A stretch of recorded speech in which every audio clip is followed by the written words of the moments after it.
It's happening younger and younger these days.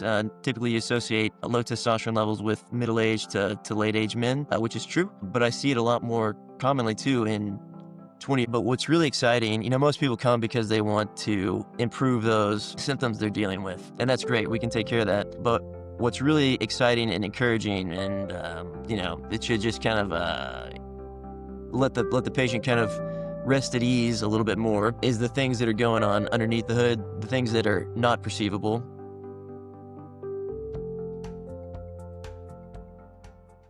Here from TRT Mail. Welcome, Bailey. How are you this morning? I'm great, and thanks for having me. Great. Thank you for joining us. And Bailey, can you just tell us a little bit about your background in medicine and how you got into hormone replacement therapy? Yes, of course. So my name's Bailey McGee. I'm a family nurse practitioner. I started my business 3 years ago at this point. It's a small hormone optimization clinic. Originally, I was exclusively just treating men, but I've grown now. I have about a 30 to 40% female population. So I just rebranded from Male TRT Center to Cascades Hormone Optimization. Now, back to your other question. My background, I'm from Texas. I went to nursing school in Texas. I pursued my advanced degree in Texas as well. Currently, my family and we live in Washington State. Some other my backgrounds, I worked in Dallas, Texas for about 7 years on a step-down ICU floor that specialized in organ transplants, heart transplants, things like that. Uh, and during that time, I got my advanced degree. I moved up to, or my family and we moved to Washington State, where I had a job as a primary care provider. And I also did what's called cardiac stress testing. And so my background's always kind of been in cardiovascular health and pathology. And that's really what I'm always geared towards cardiovascular disease. And then as far as like hormones, I've always been very interested in kind of like human performance optimization, taking care of yourself, very much of a proactive and preventative mindset. Hormones just kind of fell right into that. I find them extraordinarily fascinating. The more and more I read about them, uh, just kind of incredible what they do across the board. So every body system, there's going to be some sort of hormonal influence. Specifically, what we're talking about and what I do is I replace sex hormones and thyroid. And then, of course, we can talk about adjunctive therapies too, which kind of play into this. But I guess my whole kind of purpose and aim is to improve quality of life for my patients and to prevent diseases of aging, non-communicable diseases such as metabolic disease, insulin resistance, fatty liver, cardiovascular disease, maintenance of like muscle mass, bone density, in general, just mood and general psychology. Hormones really have a role to play there. Wow, that's amazing that you went from ICU to hormone replacement therapy. Not is critical, must be a lot more lighthearted to go to work during the day. That's Great. definitely more my personality. Um, the ICU is usually interesting, right? But I much prefer the better outcomes that come with preventative medicine, being proactive, hormone replacement therapy. It's just better for my well-being as well. Great. Yeah, keep people out of the ICU is what you do all day. So tell me about who your typical TRT patient is and what does the first appointment typically look like for that patient? So today we'll just kind of talk about men, even though I do treat females now. But yes, so kind of the potential new patient. It's happening younger and younger these days. Typically, you associate low testosterone levels with middle-aged to late-age men, which is true. But I see it a lot more commonly too in 20-year-olds, like objectively and subjectively. They're complaining of symptoms, and then we can do some blood work and objectively see that they're deficient. But back to your question, kind of the typical prototypical patient that I see is a man, let's say 30 to 60. He's frustrated kind of with conventional medicine. He's tired of not having answers to kind of his chronic symptoms, fatigue, low libido, foggy headedness, or kind of the things that he can perceive. And he's tired of not getting like a straightforward answer at conventional medicine. And so he might be interested in testosterone therapy, just because we know that in conventional medicine, they're typically not going to be evaluating testosterone. And if a patient asks for testosterone levels, typically they're going to get a funny look because they assume for whatever reason that men just want testosterone for muscles, but that's not the case. There's many near-term benefits as well as long-term benefits under the hood, as I say, that typically aren't perceivable to the individual immediately, but we have enough medical evidence, observational studies to prove that long-term therapy is improving a lot of things within the person's physiology. Yeah, I'm glad you brought that up because I want to talk to you more about misconceptions later on. But I'd love, so for somebody who has these symptoms, they're just kind of like feeling off, not themselves. They don't have that vigor and that vitality. How do you determine that it's TRT therapy that they need? What does his first appointment typically look like? Like, do you take blood or and have him come back, or after the blood test is you get the blood test results, or do you do a thorough questionnaire? Then what can he expect? And how can you rule out other, you know, potential causes if it's not TRT? Yeah, so kind of the initial consultation evaluation in the place where I live, which is much more rural Washington, we don't have the luxury of LabCorp locations everywhere. So typically it's me that's drawing your blood, and I've gotten really good at it too, so they don't have to worry about that. But yeah, so typically initial consultation, it'll probably be about an hour long. But yeah, I want a health history, um, kind of get to know you. They can, we have an hour, so you can really share with me kind of your struggles, what's going on, what you want to fix, so on and so forth. And I do draw blood. Obviously, we wouldn't have the blood work immediately just because I got to send it out to LabCorp. But typically, several days later, I give them a really detailed evaluation and my thoughts on fairly comprehensive blood work. And yes, to answer your question, I'm definitely looking for other root causes if it's not just testosterone deficiency. Um, you know, I'm going to check your blood count. I'm going to check your thyroid panel, TSH, T4, T3, which is often not checked in conventional medicine. Obviously, I'll check your sex hormones. I'm going to look at what's called SHBG, which is sex hormone binding globulin. Based on that, I'm going to determine what is called free testosterone. Free testosterone correlates much more closely with symptoms instead of total testosterone in general. Conventional medicine, if you do get lucky enough to get your testosterone checked, they're probably just going to be looking at a total testosterone, but that's not the complete picture, objectively, kind of what's going on in the blood. So the takeaway is free testosterone is much more important, kind of as a determination versus just total testosterone. Additionally, I like to screen for like hemochromatosis or anemia, so I might add like some iron studies, ferritin. A lot of guys I check like a C-reactive protein just to get a general sense of overall inflammation in the body. I like to look at lipids, which, cholesterol screening, it's much more nuanced and complex than just good or bad, but you can get some insight based on a lipid panel to evaluate cardiovascular risk. Let's see. Additionally, I like to get on some guys, if they're having a strong family history of cardiovascular disease, I like to get what's called a lipoprotein little a, so APO little a, which is kind of this mutant molecule that is very atherogenic. It can also increase risk of blood clots. And not everyone has it. It's very much hereditary. And there's not really any good medicine out there to treat it currently versus like your statins or your typical kind of lipid lowering agents. We know that we can reduce LDL and triglycerides with medications, but this mutant APO little a is very much hereditary, and there's not really any medicines that can treat it. So that's kind of the broad overview. Oh, I'll check metabolic health, uh, such as like hemoglobin A1C, just to get an idea of kind of long-term glycemia or blood sugar. And like a lot of these guys I see, they might be the type that's like 55 years old, and the last time they saw a doctor was when they were 12 or whatever.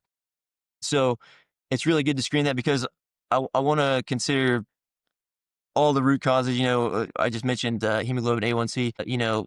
That's gives you a good insight whether this person is metabolically compromised. We're kind of trying to get an insight on insulin sensitivity, glucose absorption, and so we can treat that too. And spoiler alert.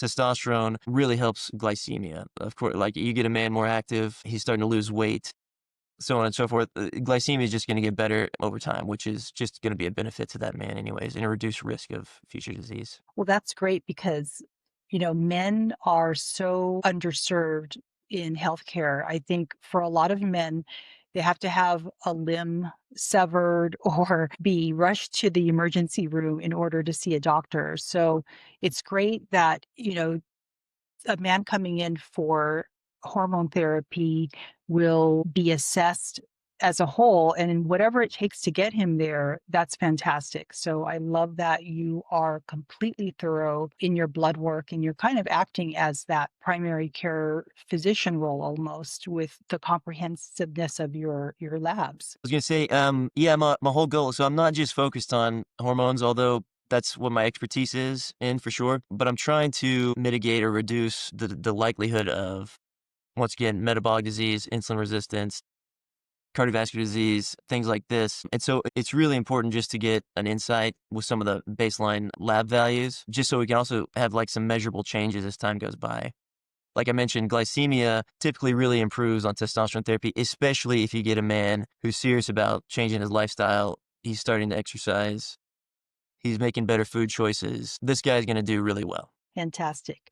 So let's talk more about the hormones that you treat because, use testosterone replacement therapy or TRT because that's what people call it, but really you're doing hormone replacement therapy. Are there other hormones that a man should be looking at when they're looking at hormone replacement therapy? Yeah, absolutely. And so, just for example, thyroid, a lot of guys, not just men, but females in general, and the population at large, and this is probably a huge another topic, but why are we seeing these hormonal deficiencies, glandular dysfunction, things like this, in nowadays in like modern times? And it's I think the most reasonable kind of running theory right now is exposure to endocrine disrupting chemicals. And I'm no expert in that. I've read a book, but it's from that book and from people that I trust and that I listen to and I follow, there's definitely that's very much a contributing factor to why men and women are having these endocrine issues early and earlier. So back to your question about what other hormones men might be interested in, definitely thyroid. People can be deficient in T3. Also, to get a little bit more complex, some people lack the ability to convert T4 into T3 intracellularly. So that's, conventional medicine, they're going to treat you with T4 monotherapy, which is like Synthroid. But there's a certain percentage of people who can't convert T4, which is what Synthroid is, into T3. And T3 is the active thyroid hormone. That's what really gets stuff done, biologically. So yeah, for a man, I'm always considering testosterone because that's why they come to see me most likely. But then I really want to educate them on thyroid as well. Other things, melatonin, which is a hormone that's showing some interesting, it's interesting to me. Melatonin at high doses can, even be apoptotic to cancer cells. DHEA, which is a kind of a pro-hormone, very active neurohormone, so it's active in the brain. That declines with age as well. And that one, it's rare that you're going to have a guy that says, oh man, I feel so much better thanks to this DHEA. That just doesn't really happen, but I think there's enough kind of evidence, and it's an androgen itself as well, but I think it's fascinating how it can improve insulin sensitivity, body composition, psychology to some degree. It's very synergistic with testosterone, I think. So that's something we can consider as well. And here's a big kind of principle with testosterone therapy in men. Testosterone therapy equals estradiol therapy. So any man on testosterone is benefiting from estradiol as well. And we can talk about this later, but estradiol is so health promoting, not only in female physiology, but in men's physiology as well. And just so you know, testosterone is converted to estradiol via an enzyme called aromatase. Aromatase is found throughout the body. It's big time found in your brain and your vascular system. And those are places you really want estradiol to be functioning appropriately. And so takeaway, any man on testosterone therapy is benefiting from estradiol therapy as well because of the physiology and how testosterone is converted to estradiol. So, yeah, let's talk about estradiol. Estradiol, estrogen, we think about those hormones with women. And I think that what is a common misperception is that we all have those hormones. It's just in different amounts. So, could you talk a little bit more about the benefits of estradiol for men? I think a lot of men are concerned about estradiol or estrogen, that kind of conjures images in their mind of having more feminine traits and things like that. So talk about more about the benefits of estradiol and how they get more estradiol. Sure. And so let's take a man who, they're not replacing the testosterone level. So young man, this man is going to benefit from estradiol the same way. So the way in men's physiology, the way you get estradiol is via that enzymatic process. So via aromatase. The testes produce testosterone. Testosterone circulates in the bloodstream. Testosterone goes into cells. Once it's there, one of its routes is to be converted into estradiol. And so that's under normal physiologic circumstances. And when a man's on replacement therapy, that same mechanism's in place. And so when I replace a man's testosterone, I expect his testosterone levels to go up and I expect his estradiol levels to go up too. And that's a good thing. That's beneficial to that man. And kind of so the things I'm thinking about with estradiol is vascular health. So estradiol is really, really, it's an influential component to what's nitric oxide synthesis. Nitric oxide is kind of one of your primary vasodilatory molecules in the body. So me, I'm always thinking about vascular health, but nitric oxides keeps this vascular flexibility that we really need as we age. We need it all the time. But, if your hormones are declining, estradiol is declining, you're losing this kind of protective mechanism of this vascular flexibility that's mediated by nitric oxide.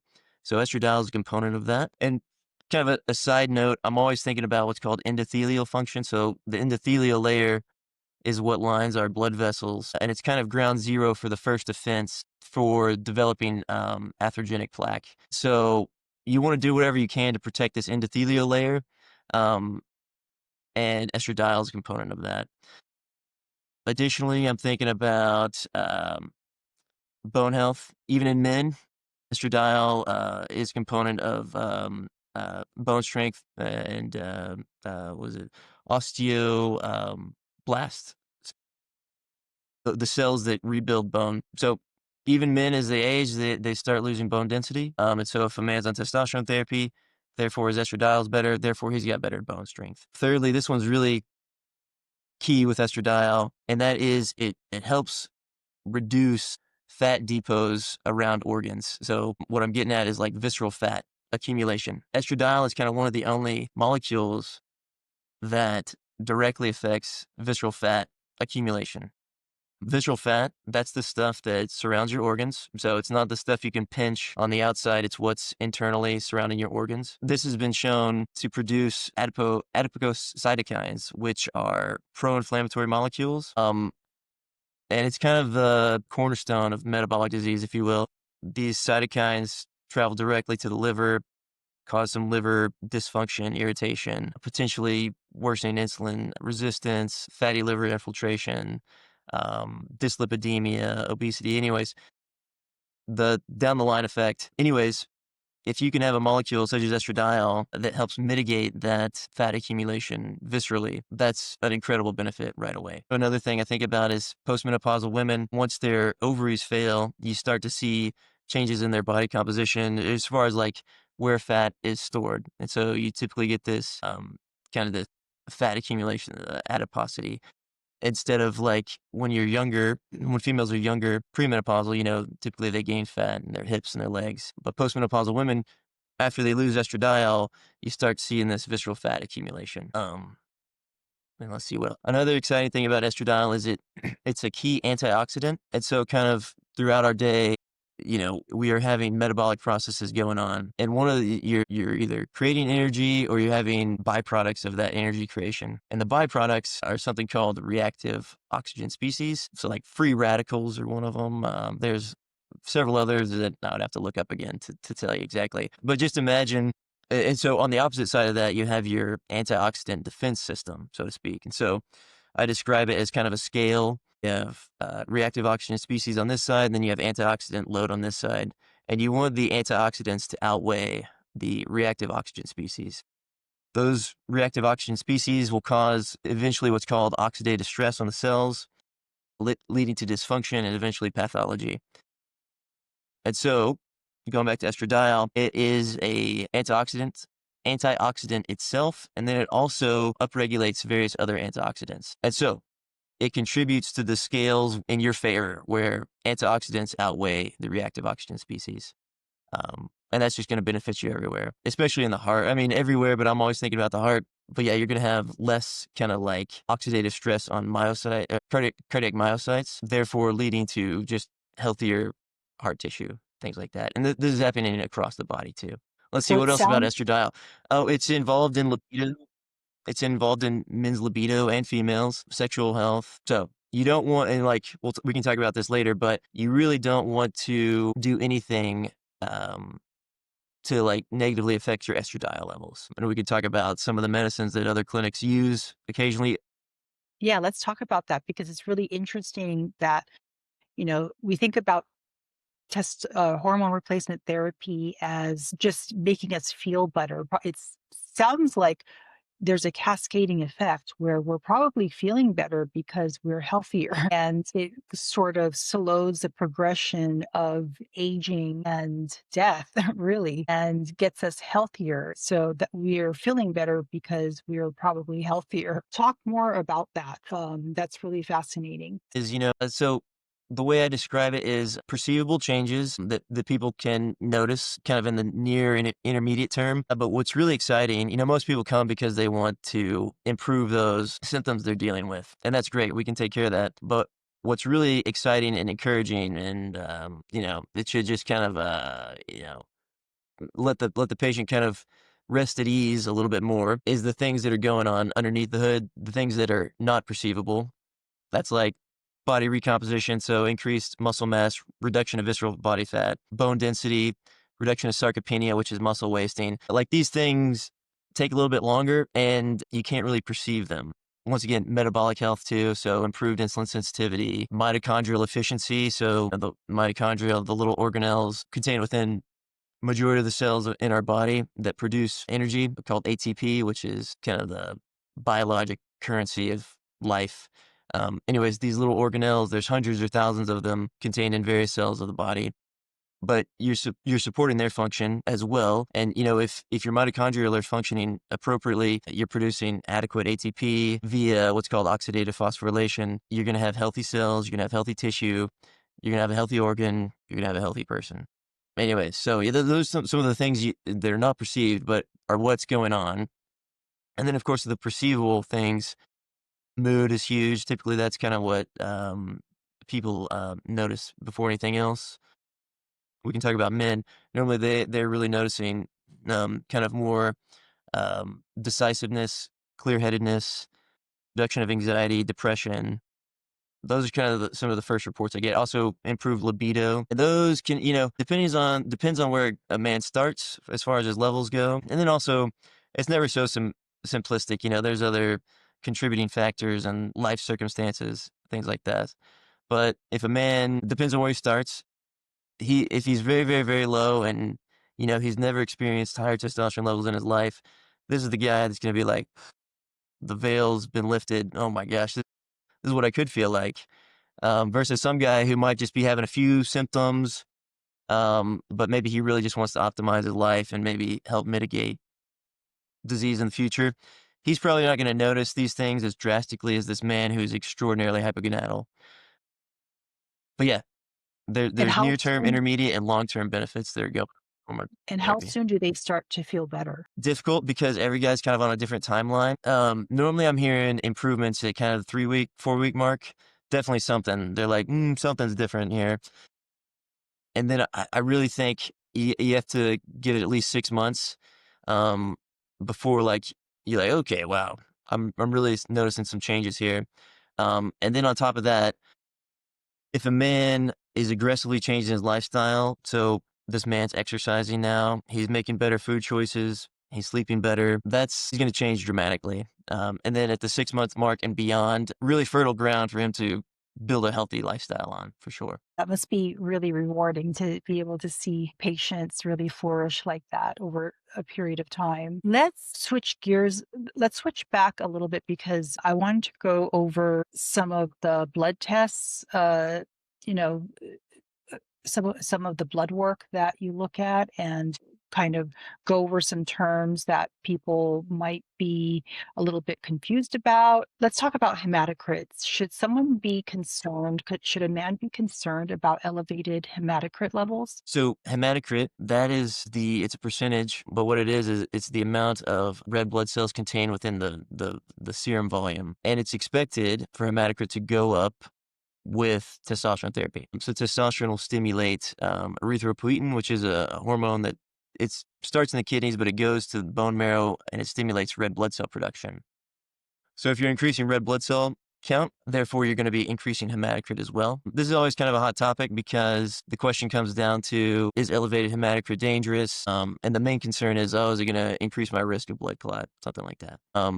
Do I need to donate blood? So do I need to have a therapeutic phlebotomy completed? My answer is most likely no. And then also we need to get to the root cause of why you have elevated hematocrit, because it's not just testosterone that can increase your hematocrit.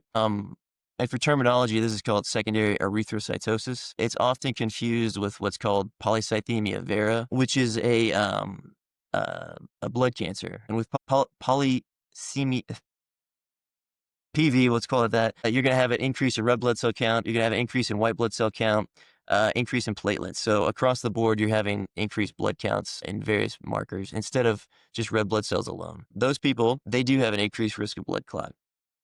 But don't get it confused with just secondary erythrocytosis, which is caused from testosterone therapy. And I was going to say other causes of secondary erythrocytosis. It could be some sort of pulmonary disorder. A lot of people have obstructive sleep apnea. That'll really increase your red blood cell count because it's a response to a low oxygen environment. And so these men or women sleeping at night, they have moments of apnea where they stop breathing. So their O2 level drops, recognizes that, and follows up with stimulating more red blood cell production because it thinks it's in a state of low oxygen. So red blood cells carry oxygen around the body, which is vital.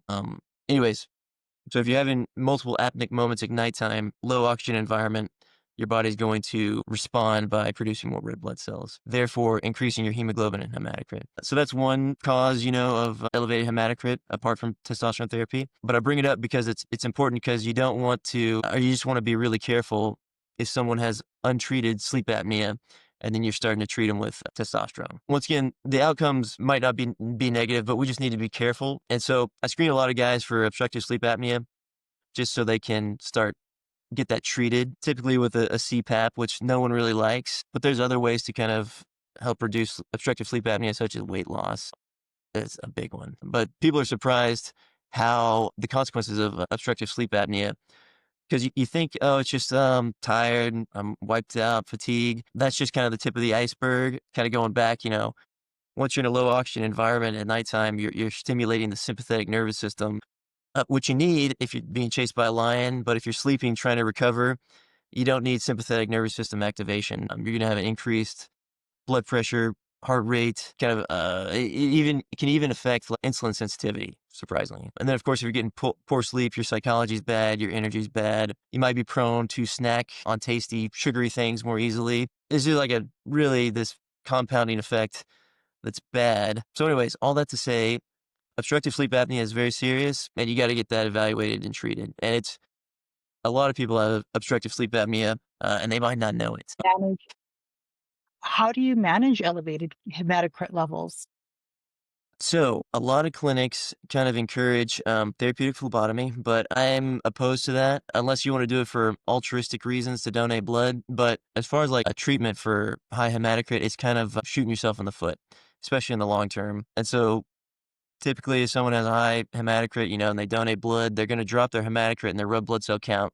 However, typically there's this reaction where the body just bounces right back up to the same red blood cell and hematocrit level anyways. And so, however, and when that's happening, you're losing what's called ferritin, which is kind of the storage form of iron. And so potentially if you donate excessively, or not potentially, it's going to happen, but you're going to exhaust your iron reserves, so your ferritin, therefore putting you kind of in a bad spot, and potentially, or you will be anemic at that point. So you have a low red blood cell count.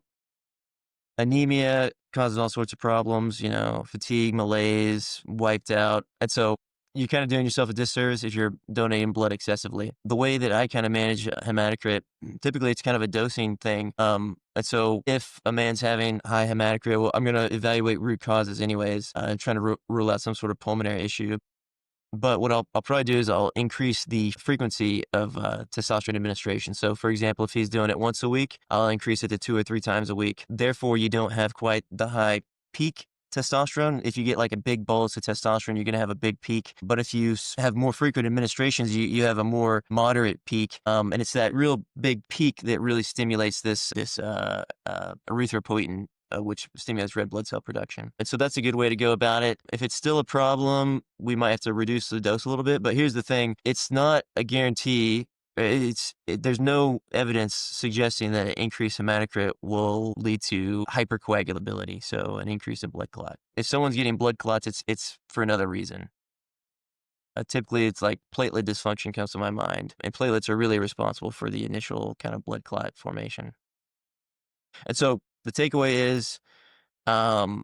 The takeaway is there's no need to do excessive therapeutic phlebotomy. Try to increase dose frequency before anything else. And then don't freak out, because a lot of things in lab work, especially hematocrit, it's a very dynamic number, meaning one day it's this, the next day it's something completely different. Hydration also has a role to play, so you can be kind of hemoconcentrated. And so if a guy comes and they think they're supposed to be fasted, they say, oh, well, I wasn't supposed to drink water either. But now you have concentrated blood. You don't have as much fluid in the blood, so to speak. Therefore, that percentage of red blood cells in the total serum is going to be incorrect. I mean, it's going to be what it is, but it could be a kind of a false reading because they're dehydrated.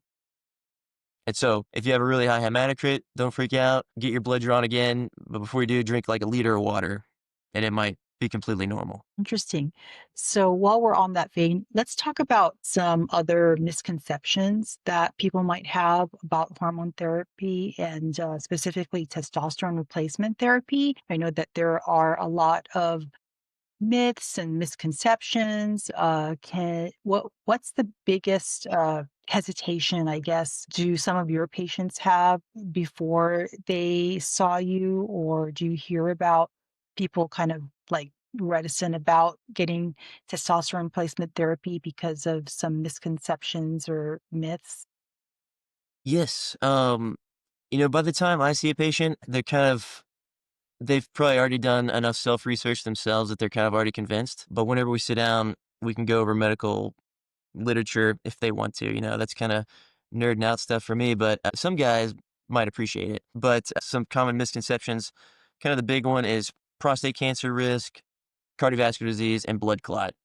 We kind of talked about the blood clot already with the hematocrit.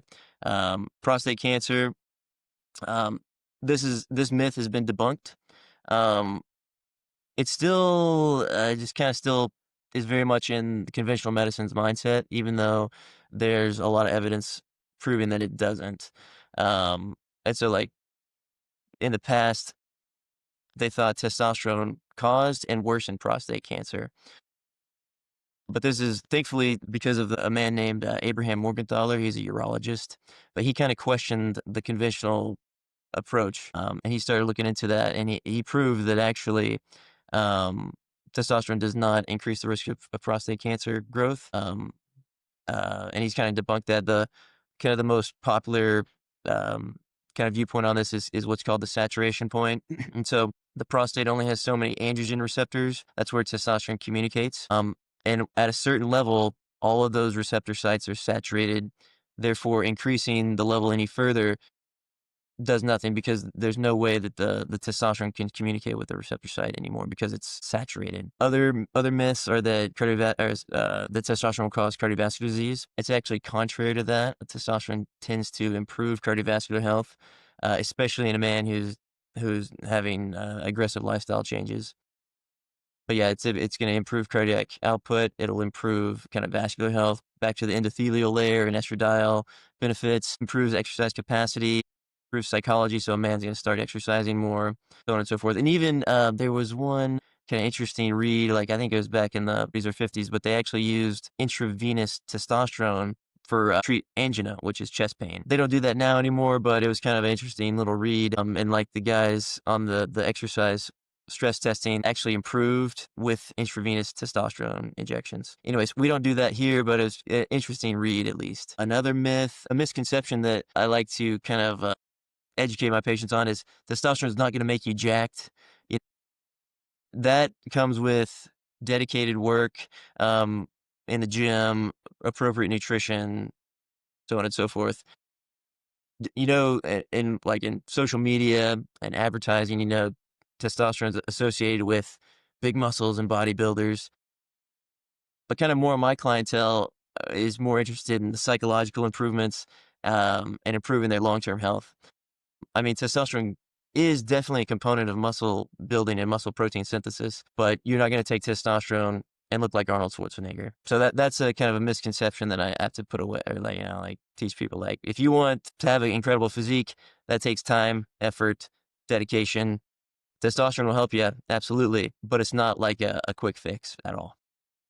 Yeah, I think that is a common misperception that testosterone replacement therapy is for bodybuilders and it's a performance enhancing drug and it's a medication. And as you talked about, there are a lot of benefits if you're medically supervised, you're taking it under medical supervision. It sounds like there's a lot of blood work that has to be evaluated. Really good insight. Now, let's switch gears a little bit and talk about so we talked about misconceptions and we talked about the way that you treat low testosterone. What other uh, therapies do you offer? This is kind of all around the realm of anti-aging and feeling better and actually being healthier. What other therapies do you offer? A popular one, definitely is weight loss medicine. So that's like GLP-1 receptor agonist. I definitely don't poo-poo those medicines. I think they're excellent, especially for some people. They do an incredible job at reducing food noise. So I think anyone can imagine, when you're on a diet, you might get into the depths of the diet, and this overwhelming just hyper focus on food reveals itself. These medicines can absolutely squash that craving. And like like food, it is complex too. There's like cultural, behavioral things behind it, and then just like our food supply, anyways. Hyper palatable, hyper caloric, tasty foods, and a lot of people just don't have any caloric awareness, and so they're just doing the best they can. They go here and I don't know. The advertising's great. Oh, it's so healthy, things like this. But I mean, potentially it's just loaded with calories for a really small portion, right? And that's why just general nutrition is a great idea as far as like whole foods, voluminous foods, right? To get a really good stomach stretch to create that satiety. Anyways, back to the GLP-1 medicine, they'll delay gastric motility. So delay gastric emptying as well. So food stays in your stomach a little bit longer. They improve insulin sensitivity, and with weight loss, typically all your biomarkers are going to improve anyways. Lipid parameters will look better, glycemia will look better. And then once again, kind of like the psychological aspect, I think they really build self-efficacy in people. And so a lot of people with diets, they get discouraged because they don't really see any improvements. But with these medicines, there's an action and you can see a response, and so that really builds some confidence in patients and their self-efficacy, because they say, oh my gosh, I'm losing weight, this is great, I'm starting to feel better. I mean, that improves their psychology too, so they're more sociable, they want to start doing stuff. So yeah, I don't poo-poo those medicines. I think they're useful in some cases for sure. Let's see, tadalafil, that's a popular one in men's health. And that one's known for sexual function, erection quality, and that's true. But one thing that I'm really excited about with that is the endothelial health. And so back to the endothelial layer, anything to protect the endothelial layer is good in my book. So tadalafil definitely can contribute to endothelial health. Let's see what else. Metformin, that's kind of a popular one. I don't use it that often, but if some guys having some sort of insulin resistance, it's a good place to start. It's been around for over 100 years. It improves insulin sensitivity. Not that he has to stay on it forever, but it's maybe for a little while until glycemia improves, then you can get off of it. Another thing, I'm always big on blood pressure. It's adjunctive therapy, but just in general, if you want to be a healthy individual who lives a long, high quality life, you got to watch your blood pressure, because chronically elevated blood pressure is going to really mess you up, basically every organ. Um, and they call it the insidious disease because people are unaware that they're walking around, with a blood pressure 150 and greater because they can't perceive it until consequences manifest themselves later down the road. So all my guys, I'm always telling them, just do random blood pressure. Um, and then you just take an average over time. And if it's remains elevated, then we can treat that with typically like ARBs or ACE inhibitors to start off with. And those work via the kidneys. But yeah, they do a good job of reducing blood pressure. And they've been around, they're like fourth, fifth generation at this point. So side effect profile is very, very small, if anything. But they do a great job of kind of reducing blood pressure and protecting the kidney. Let's see what else. And how about HCG? HCG, yes, I utilize that for some patients. So HCG mimics luteinizing hormone. Luteinizing hormone stimulates the testes to produce testosterone in sperm. So it's kind of seen as like a fertility drug. It's kind of one of the only tools in your toolbox for men's fertility. But if a man is still family planning or he wants to maintain his sperm count while on testosterone therapy, you can add HCG to maintain that sperm count. Okay, so we talked a lot about high blood pressure, cardiac, and metabolic disease. Can you tell me about lifestyle factors, or are there ways that men can improve their testosterone naturally, or how does that work with as their lifestyle changes while on testosterone replacement therapy? So we'll take the example of like maybe a younger guy who wants to just improve his testosterone levels. It's pretty much the advice you'd expect. Better sleep, better nutrition, reduce your stress, excellent sleep. And those are kind of the biggies. I don't really none of the supplements out there, I think they're all bogus. But yeah, those lifestyle factors, it can improve testosterone levels for sure. In like nutrition, for example, if you're like chronically malnourished, the body is going to prioritize survival over hormone production and reproduction. So, a lot of guys, maybe this is kind of like more of a female thing, but they become obsessed with kind of like body shapes, whatever. And so they might be consuming really low calories or maybe just really poor calories. But yeah, that could definitely contribute to low testosterone. But if you do all the things right, kind of back to the endocrine disrupting chemicals in our environment, it's an uphill battle. And so you could do everything right and check all the boxes, but sometime at the end of the day, you're either having uh, glandular dysfunction, so the testes aren't producing what they should be producing, or you have receptor site insensitivity because of the endocrine disrupting chemicals. And so what you do for that is you simply just replace the deficient hormone in attempts to improve symptoms. And that's kind of in your younger guy. Let's say it's an older guy who's on, like, if a guy's on testosterone therapy, there's no way naturally he's going to get the same levels that we can do with replacement therapy. He could be like, some monk that just checks all the boxes. That's all he does all day is the perfect lifestyle. He's not going to be able to get levels to where we can with exogenous testosterone. Yes, like it sounds like low testosterone levels are just inevitable with age. It's kind of like how we're built. We're designed to have all of those hormones and just sort of it's just a natural process of aging where you can either decide to go with the natural process of aging or help to kind of top that off to feel Yeah, better. you're exactly right. It's inevitable. As we age, cells are not as robust as they once were. They start to dysfunction. But yeah, my kind of idea is if you live in a day and age where if you make the decision and you want to replace something that's lost, you can do so.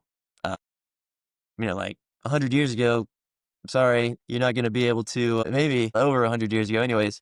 Um, yeah, so it's a consequence of aging. Is you're going to have either receptor site insensitivity or glandular dysfunction, where the testes don't produce as much as they once did. So if you want to make the decision, you can replace it. Okay, so how long should someone be on testosterone replacement therapy? Is this a lifelong thing or, how is it okay to be on it for a long period of time? Yeah. So if you want to benefit from testosterone and estradiol therapy in men, because estradiol comes from testosterone, it's a lifelong commitment. And there's nothing wrong with that. I mean, if you want to improve your day-to-day quality of life and long-term health, I think that's kind of an easy decision to make. There's no consequences to long-term use. I mean, we're using a bioidentical hormone, meaning molecularly it's identical to what's found in nature. I always say anything with a backbone produces testosterone. So pick an animal that has a backbone and they produce testosterone. And molecularly, it's the exact same stuff that you're replacing, that we're using for replacement therapy. And so there's and you can get confused with like androgenic anabolic steroids, which are not bioidentical. Those have some negative consequences for sure. But testosterone itself, I mean, we're just replacing a natural molecule, just like simple as that. So we're just replacing those levels with what we had when we were in our 20s or 30s. Felt a lot better. Yeah. So if you looked at a molecule of testosterone that was produced by the testicles and you looked at the testosterone molecule that's compounded at these pharmacies, they would look identical. And so they interact in the body the same way. They interact with the receptor the same way. Great. Well, sounds like hormone therapy is kind of a specialty in itself. And so, how do you stay up to date on all the latest advancements of hormone therapy and anti aging medicine in general? So I like to read a lot, and so that's what I read. But yeah, I'm always reading, like literature search, fill in the blank testosterone and fatty liver disease, and it brings up a list of articles. So I'm just always perusing stuff like that. Uh, but yeah, it's definitely a developing. There's been decades of evidence already, but as time goes by, there's just more and more of it. Uh, and you're really, I think, seeing a kind of a paradigm shift where like some probably newer conventional medicine doctors, if they look into the research, they're like, oh, yeah, that looks like a great therapy. Testosterone, I mean, it improves psychology, improves metabolism, improves body composition, bones, vascular health. So that's like I just missed out on prescribing 5 pharmaceutical drugs right there just by replacing a hormone. But yeah, so back to the question about reading stuff. Yeah, I'm always reading stuff. There's a few mentors of mine that I'm always following. Dr. Andrew Wingy, Dr. Keith Nichols, Dr. Jordan Grant, Dr. Neil Rouzier. These guys are trustworthy and really good at what they do. And so I'm always following kind of the latest with those guys. Yes, it sounds like this specialty, there's a lot of advancements and a lot of uh, new studies being done constantly. If I go to my primary care physician and talk to them about hormone replacement therapy, some of them, like my primary care physician said, I don't really do that, but if you do that, I support you. Good luck. Or, I'm not sure if it's, part of their medical training or it's something that you have to study specifically. So could you tell us about like your role versus, going to a primary care physician? Sure, yeah. I have a lot more freedom than conventional medicine does just because I can spend 60 minutes with people instead of 15. And then also I don't insurance isn't involved at all in my practice. And so insurance adds more constraints getting testosterone therapy. The rules to get diagnosed with hypogonadism, which is low testosterone, they're pretty rigid. And then you might have heard like the normal ranges keep getting lower and lower, and that's just kind of a reflection of general health in the population. So, on average, men's testosterone levels are getting lower year by year. However, let's say you fall in that normal range, you're considered normal and you don't need testosterone therapy. And so, you're not going to get insurance to pay for that. Versus me, where I'm much more driven by symptom improvement. We look at lab numbers for testosterone kind of as a guideline, a starting point. But if a man is having all the symptoms of low testosterone, I'm very willing to treat this guy to see if he improves instead of just being super lab centric and focusing on a single lab and saying, nope, you're normal. Sorry, you're feeling that way. But once again, I'm just more directed by symptom improvement instead of numbers on a piece of paper. And to answer your question about the training for hormone replacement therapy, I don't think maybe like 1%, if that, in the entire medical curriculum. And I'm sure you could put your conspiracy hat on, but like maybe they don't want physicians knowing a lot about testosterone therapy because it really helps many body systems and you can't sell drugs that way. And also just some of the negative medical dogma, right? Prostate cancer, cardiovascular risk. I think that that's just so deeply ingrained in medical curriculum. And it takes decades before they change medical curriculum, I think. And so I think as time goes by, it'll probably be more adopted by conventional medicine or not, maybe not, but it's just not a priority for them. And like conventional medicine doctors, they're really smart. I mean, if you're broken or you have a serious disease, yeah, go see them. They'll fix you up. But if you want to be more proactive and preventative, they don't have time to devote to you. They don't have time to read about hormone replacement therapy. Because they're seeing like 30 patients a day, and they have lives too. They don't want to go home and read about the latest on testosterone therapy. And so it just is what it is. That's the system we have in place. Anyways, I'm thankful because, right, you can come see me, someone who devotes a lot of time to reading about this stuff and who's really well versed in it, and I can help you out. Yeah. Well, that's a good point about insurance coverage, and most insurance does not well, insurance doesn't cover, uh hormone replacement therapy unless it's going to kill you or unless you are really sick. So I think that's kind of where, hopefully the insurance or medical industry will realize that hormone replacement therapy is really preventative, as you discussed, with a lot of benefits to cardiac health, osteoporosis, so that we don't have to treat those illnesses down the line. So, what do you say to somebody who has to, or, we all have to shell out of pocket for hormone replacement therapy? How do you make it more affordable? Or, like, what do you say to somebody that needs to actually pay money for healthcare? Yeah. I think it's kind of simple. It's like I'm providing a very specific service that adds value to your life potentially drastically. People have to be responsible for their health, and if you're using me to treat your hormones, that's a huge investment. I mean, healthcare costs down the line, if you're preventing some of that stuff, that's a huge savings right now if you're just paying me monthly to improve your lifestyle and your hormones. But yeah, like I said, insurance isn't involved, and so you're right, it is just out of pocket pay to work with me. Yeah, and actually, it's not really that expensive when you think about what people pay for, a Starbucks latte every day, a frappuccino, or things that we spend money on that are mindless. We mindlessly spend money on takeout food and things like that. So, Yeah, you know, seriously. yeah, to spend a few $100s on medication that is going to add years of productivity, productive years to your life, not just years to your life, but productive years to your life, and feel a lot better than a Starbucks latte.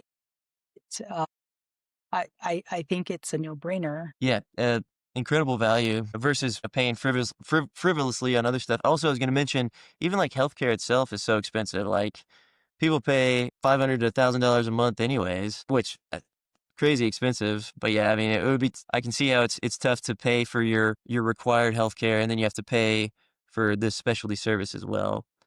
But once again, I mean, ask yourself the question, like, what's really important to me?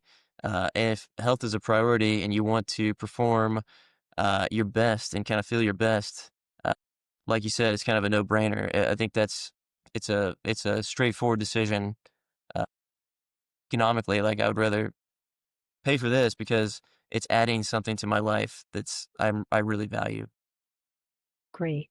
Well, as we wind down to a close, you've been very generous with your time. Just tell us a little bit about yourself. So, patients sometimes get intimidated by the white coat, and give us a little bit about like what you do on your day off or what your My hobbies are. sweatshirt. Like you're an actual human being. Yeah, well, I like to describe myself just as a bro because, yeah, you shouldn't be intimidated by me at all. I'm kind of a nerd too, so I love reading about this stuff, educating people.